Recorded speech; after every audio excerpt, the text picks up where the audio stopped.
bouncing, dude. I can't. The bouncing, like this is. Hands up!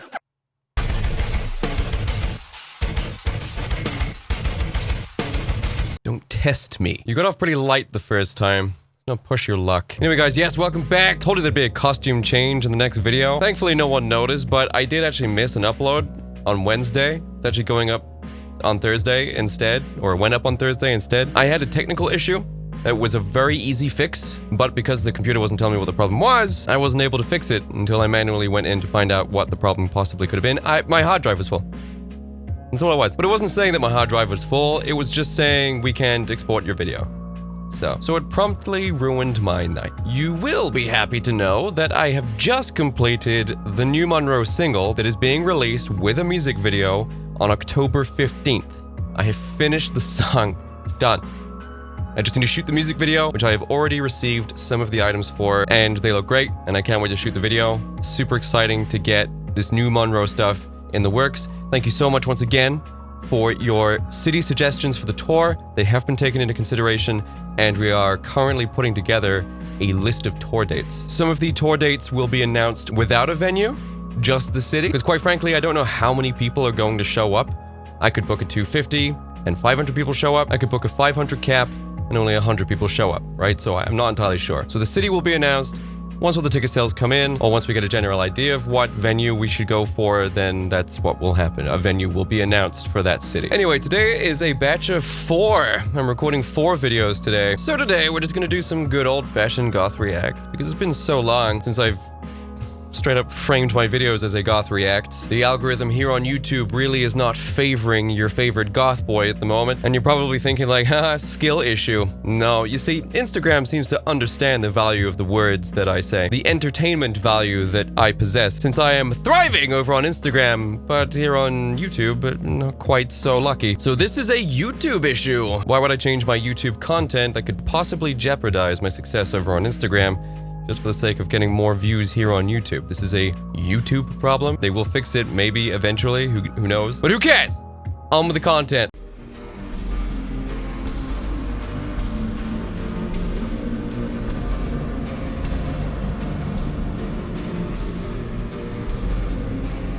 Hey Jake, what's your least favorite kind of TikTok content? That is... Oh man, like how much have I spoken about this kind of content recently? To a T, how much have I described this kind of content? The ankh belts, the goth dancing in your kitchen, whatever. I'm not gonna stop you from doing it. I just think it's really stupid. I'm allowed to say that. Ooh, let people have fun, Jake. Yes! Let them have fun. I'm having fun. You can't just say that and only mean certain types of fun. All kinds of fun are involved. They're all included. Oh, Jake's changed, man. When did he start doing this? Forever! I've always been this guy. What are you talking about? I have a question for the baby bats of TikTok, but this video might be kind of long and rambly, so please stay with me. For context, I am 21 years old. I have been involved in goth and alternative cultures since I was 14, and even before that, my parents were a goth and a punk. Is that considered to be a long time? You're 21 since 14, so you've been doing it for 7 years. I've been doing this for 20.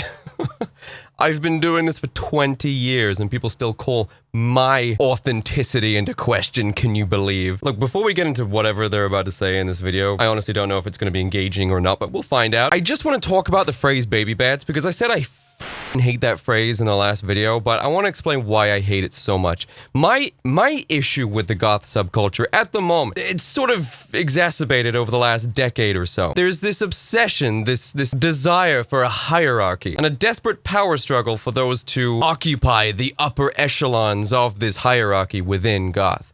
And baby bats being enforced as a title, a label for someone who's not as goth as someone else. It's not been determined. It's an ambiguous phrase. When does one stop being a baby bat? Is there an event?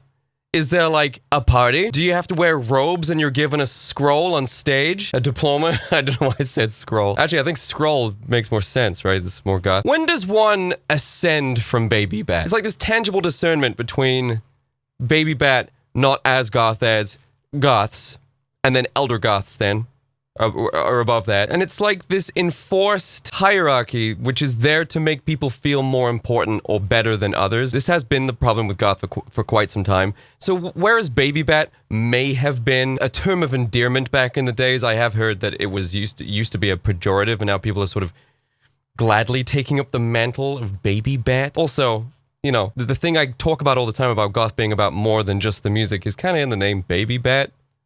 It's not called baby Bauhaus, or baby post-punk band, or baby gothic rock band. No, it's baby bat, because bats are gothic, which inspires the music, which sounds gothic, which goths listen to. So I would move to abolish the word baby bat. You're either a goth or you're not, okay? There's no hierarchy in this. I grind my teeth thinking of these elitists sitting back in their chairs at the end of a long day, just reflecting on the schooling and educating they've done of baby bats on TikTok. Oh, yeah, it's been a hard day educating the baby bats of tomorrow. Shut up. So I've just been brought up around alternative culture, but most of my research about the goth subculture was done pre-2020, pre-TikTok. And I've stopped doing as much research now. Something I have noticed about TikTok and goth talk in particular is people are really pushing self-research, which is brilliant. However, I'm also seeing the flip side of this, which is a lot of just asking questions in comments. And I mean, it'll be... Why is she clicking in between each shot? Like everything from goth band recommendations to can I be goth if ... Can I still like this and be goth? Can I do this and be goth? And it honestly genuinely confuses me. Really? It makes total sense to me. Seriously? That confuses you? Alright, well let me tell you exactly why they're doing this. Do you remember this self-entitlement that I was talking about? This hierarchy that has been developed within the goth subculture? The elitists, the elder goths, the baby bats. Behold the consequences of this hierarchical structure. I've said this before, man. People are so much more concerned with whether or not other people think they're goth. The concept of self-identifying as goth never ever enters their mind. Goth now is something that you need to seek approval for. It's something that needs to be bestowed upon you. You need to pursue the goth label. You can't just be one and exist as one online. It has to be given to you by someone who isn't a baby bat. This is ridiculous. This is why there are so many questions. This is why so many questions like this exist in comments. Can I still be goth if this? Who cares? Who cares? Don't ask me if you can be goth and still do this. Yes, probably. I don't care. Whose approval are you seeking here? Who's the ultimate authority figure who's able to genuinely give you a correct answer for these questions? Honestly. And if they are the authority on answering these questions, where are they getting their authority from? And where are they getting their information from? Because I honestly want to read that book. I've already read a few. And in none of these books is there a chapter called You Can't Be Goth and Also Do These Things. Or you have to do these things to be goth. Chapter 5. Wearing color.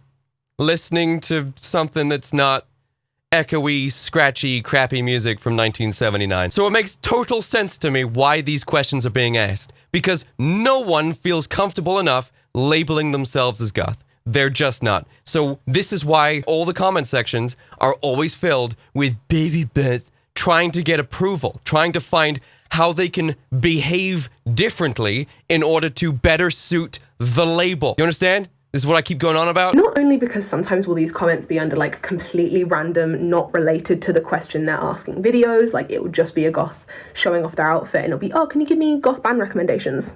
But I'm also confused because could you not like research some of this stuff outside of, or even in the search bar of TikTok? Like goth band recommendations, for one, as I see quite a lot sporadically across people's videos. If you put that into the search bar of TikTok, there's hundreds of videos that already exist giving you goth band recommendations. Now this is another concept as well. She's doing the whole just Google it response, which, you know, people have complained about this. It's like, just Google it, just answer the question. This concept, right? Allow me to answer this. People like to engage with the people that they're watching.